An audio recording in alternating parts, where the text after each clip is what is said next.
students, today we are going to do the chapter We Are Not Afraid to Die If We Can All Be Together by Gordon Cook and Ellen East from your class 11th book Hornbill. The story is about the determination and togetherness of a family that defies the odds and torturous weather to achieve a nearly impossible feat. Their desperation to survive, courage and love for each other help them survive fearsome storm and finish the journey they set out to complete.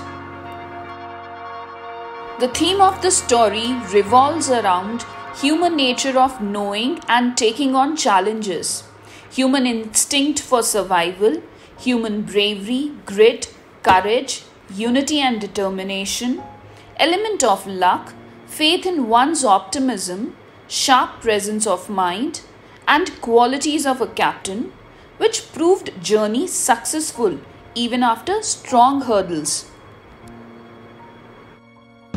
Before beginning with the story, let's go through its characters. The first character is the narrator, who's the captain of the ship. He is a 37-year-old businessman. He wants to duplicate the round-the-world journey made by Captain James Cook 200 years earlier. Next character is Mary. She is narrator's wife. She supports her husband's dream and improves her sea skills. She joins her husband on their planned 3-year voyage. Next character is Jonathan. Jonathan is narrator's 6-year-old son who shows immense strength and optimism even in difficult times. Next we have Suzanne. Suzanne is narrator's 7-year-old daughter who displays immense courage throughout their voyage. Larry Weigel is another character in the story.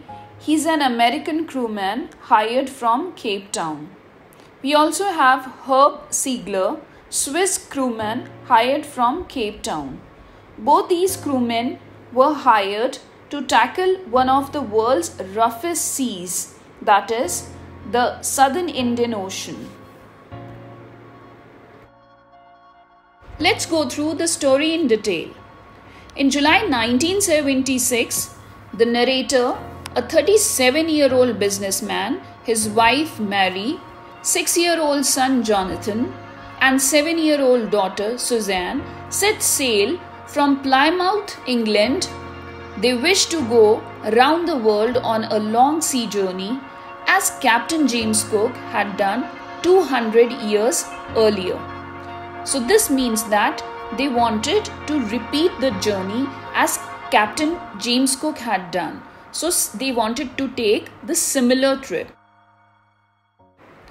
So for this trip, the narrator and his wife had spent 16 years preparing and improving their marine skills.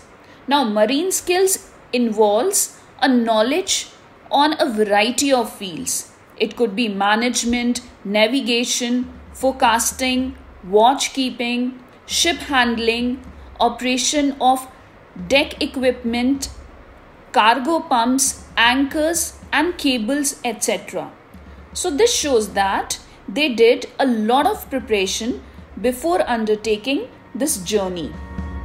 Moreover, their boat, Wave Walker, was a 23-meter, 30-ton boat that was professionally built, and they had tested it in the roughest weather they could find. The first part of their planned 3-year journey, which was 105,000 kilometers, passed pleasantly. They sailed down the west coast of Africa to Cape Town. Over there, they took on 2 crewmen, Larry Weigel, an American, and Herb Siegler, a Swiss, to help them cross the rough Southern Indian Ocean. On their second day out of Cape Town, they faced extremely strong winds, which blew continuously for next few weeks. Waves rose up to 15 meters. It means that the size of the wave was up to 15 meters. On December 25, they were 3,500 kilometers east of Cape Town. Though the weather was very bad, still they enjoyed Christmas and New Year's Day. The weather changed for worse. On January 2, the waves were gigantic. It means they were huge, of big size. They were mighty waves. They were sailing with a small storm jib, but still they were going very fast. Storm jib here refers to a heavy canvas used in ships to control the ship in bad weather. The boat moved to the top of each wave, but the gigantic waves and dangerous wind continued to terrorize them. To minimize the damage, they dropped the storm jib and lashed a heavy rope in a loop across the stern. It means that they tied the boat to a fixed object, or you can say they tied a rope to the hind part of the boat or the back part of the boat, that is the stern. Then they fastened everything and went through their life raft drill. Here, life raft drill means practicing how to climb into a lifeboat if the main boat sinks, and attached lifelines. Lifelines means they tied rope to their bodies to prevent drowning and put on oilskins. Oilskins refers to a cotton fabric which is treated with oil to make it waterproof, which means that they put on waterproof clothes and life jackets and prepared themselves for the worst scenario. The first sign of the approaching disaster came as an ominous silence. Ominous silence here means quietness just before some dangerous happening. The wind dropped and the sky immediately grew dark. Then came a growing roar and a very huge wave. A tremendous explosion shook the deck. The narrator's head struck on the wheel and he flew over the side of the boat into water. He was sinking below the waves. He accepted his coming death. Suddenly, his head appeared out of water. A few meters away, Wave Walker was about to turn over in water. Succeeding waves threw the narrator around the deck like a rag doll. Rag doll basically means a soft doll made of pieces of cloth. But over here it means a very light object. So, the narrator was thrown by the waves like a rag doll. His left ribs cracked. His mouth was filled with blood and broken teeth. He somehow found the wheel and lined up the stern for the next wave. It means that he prepared himself for the next wave. The frantic efforts to save the boat from flooding continued. Frantic here refers to desperate attempt, crazy attempts to save themselves. So there was water everywhere on the ship. But the narrator could not leave his place in order to investigate the situation. Suddenly his wife Mary opened the door in the deck and shouted that they were sinking as the decks were broken. The narrator asked her to take the wheel. Then he moved quickly to the door. Larry and Herb were pumping water out of the ship. The wooden beams had broken. The whole starboard side had bulged inwards. Clothes, crockeries, charts, tins and toys moved around noisily in water. He crawled into the children's cabin. Sue, his daughter, had got a big bump on her head. He had no time to attend to her. The narrator found a hammer, screws and canvas and started repair work. He managed to stretch canvas and secure waterproof hatch covers across the gaping holes. Gaping here means the widening holes from which the water was entering the boat. So this shows that the narrator made all possible attempts to stop the water from entering the boat. Though some water continued to come in, but most of it could be prevented from entering the boat. But this was not the end of their troubles, as their trouble continued. During the survival attempts, a lot of damage was caused to the boat and many equipments were lost.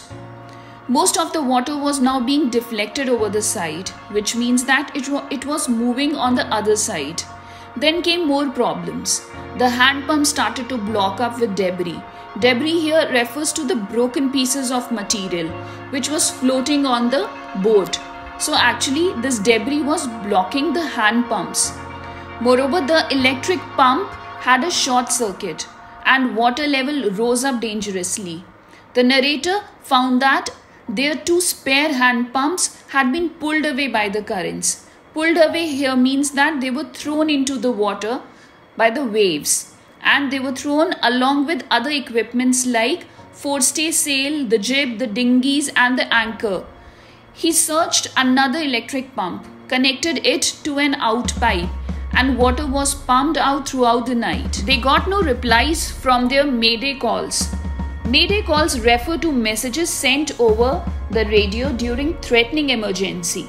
So we can say that the narrator tried to seek help by sending radio signals. Moreover, narrator's daughter Sue's head had swollen alarmingly. She had 2 enormous black eyes. Enormous means huge, and a deep cut on her arm. So this shows that Sue was badly injured and she did not tell the narrator. Probably she didn't want to worry him when he was trying to save them all. Equipments which were lost in the water were forestay sail. It means a rope to support a ship's foremast running from its top to the deck of the bow. Next is jib. Jib means a small sail in the shape of a triangle positioned in front of the main sail on a boat.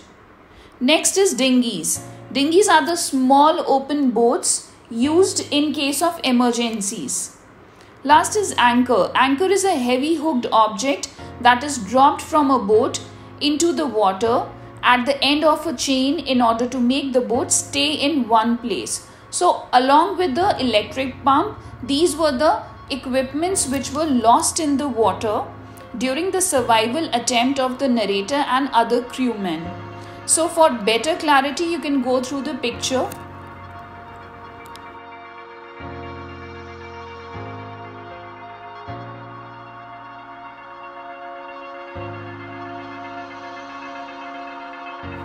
On the morning of January 3, the pumps had reduced the amount of water on board. Each of them took rest for 2 hours by turns. They had survived for 15 hours since the wave hit the wave walker. But the boat was not strong enough to take them to Australia. The narrator knew that the boat wouldn't hold together long enough. He checked his charts and calculated that the only one hope for them was if they could reach Amsterdam, a French scientific base, one of the 2 pinpricks in the vast ocean. Now here, pinpricks in the vast ocean refers to tiny islands in the vast ocean. They are so small that they appear like tiny pinheads on a map of the vast ocean. So we can say that their only hope of survival was to reach these islands in the vast ocean.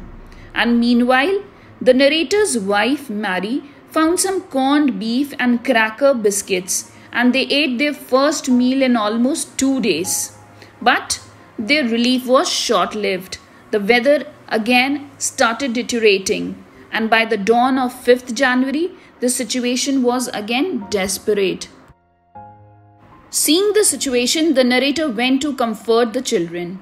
He tried to assure them that they were going to make it. John, narrator's son, said that they were not afraid of dying if they can all be together.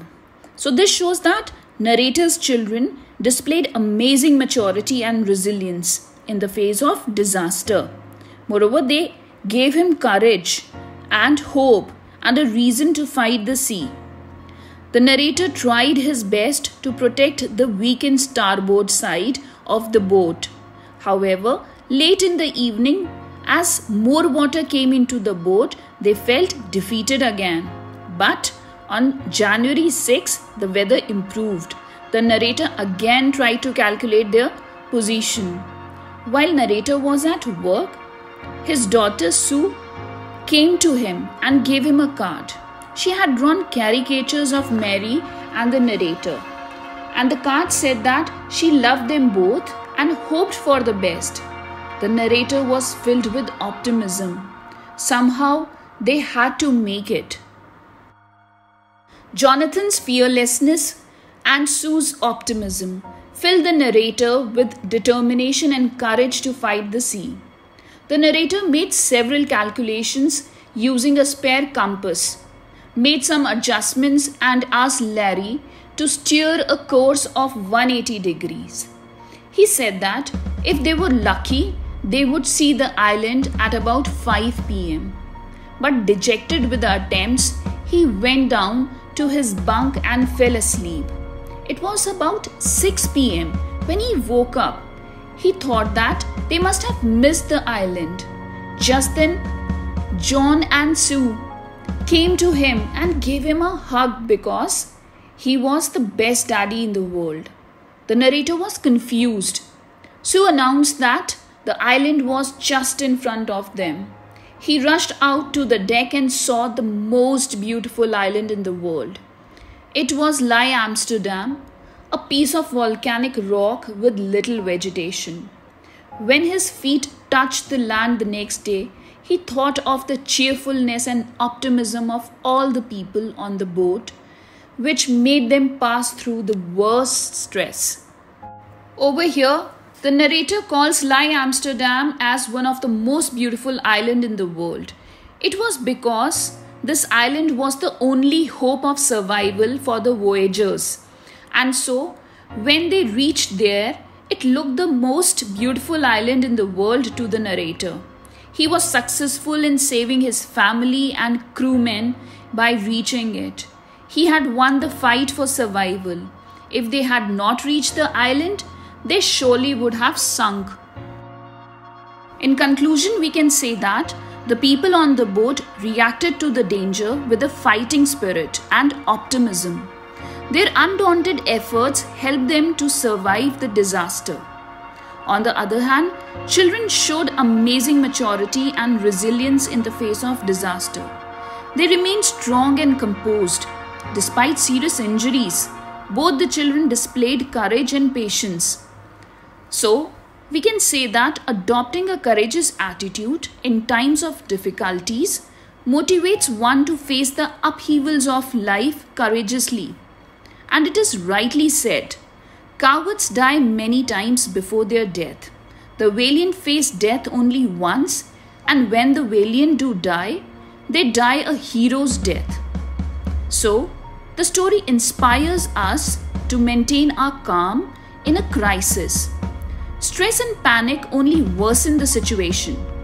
If we accept difficulties as a way of life and face them with a brave front, they soon fade away. Thus, by being positive and not losing faith in ourselves can help us to survive any disaster.